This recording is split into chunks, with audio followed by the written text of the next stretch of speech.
Hello મિત્ર, જય શ્રી કૃષ્ણ. સ્વાગત છે તમારા બધાનું આપણા કિચનમાં. આજે આપણે બનાવશું વઘારેલા મમરા. તો સૌથી પહેલાં આપણે આ ચારણામાં લઈને ચારી નાખશું મમરાને સારી રીતે, તો કચરો નીકળી જાય.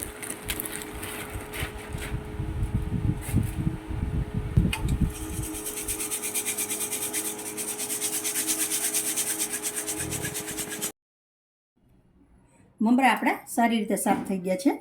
તો હવે આપણે તપેલામાં તેલ લઈ લેશું. તો 2 ચમચા જેટલું તેલ લઈ લેશું.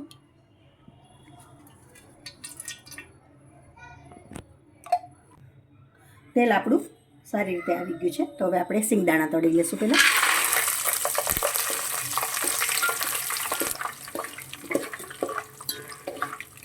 સિંગદાણા સારી રીતે ફૂટી જાય ત્યાં સુધી ચલાવશું આપણે.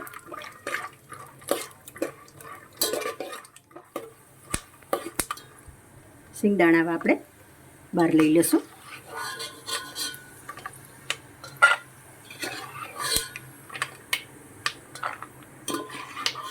હવે આપણે વઘાર મારી લેશું. તો મરચું, એક લીલું મરચું અને લીમડો, અડધી ચમચી હિંગ,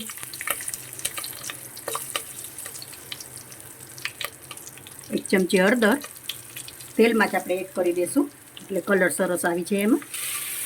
હવે મમરા એડ કરી દઈશું.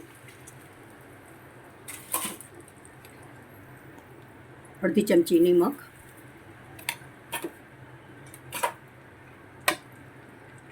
અમારે થોડાક તીખા ખવાય છે એટલા માટે હું 1 ચમચી મરચું પાવડર એડ કરું છું. તમારે મોરા ખવાતા હોય તો સ્કીપ કરી શકો છો. હવે સારી રીતે મિક્સ કરી લેશું.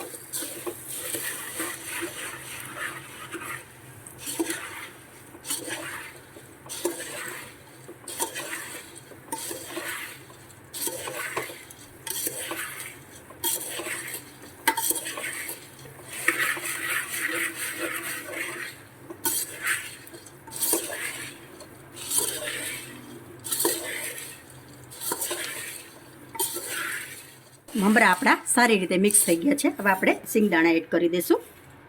તરીને રાખેલા હતા ને આપણા, કરીને મિક્સ કરી લઈશું.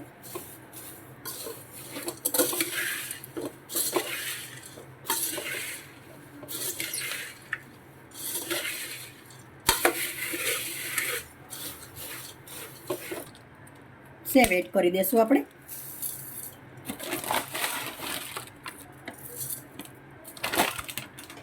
મિક્સ કરી લેશું.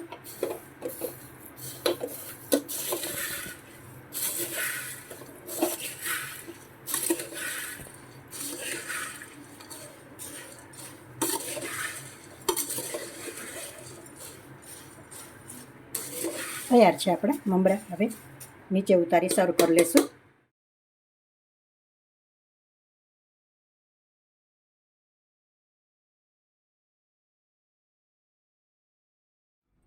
તો જો મિત્રો, તૈયાર છે આપણા વઘારેલા મમરા. જો તમને મારી આ રેસીપી પસંદ આવી હોય તો લાઈક કરશો, કોમેન્ટ કરશો, તમારા મિત્રોમાં શેર કરશો અને કોમેન્ટ કરીને મને જરૂરથી કહેશો કે આ રેસીપી તમને કેવી લાગી.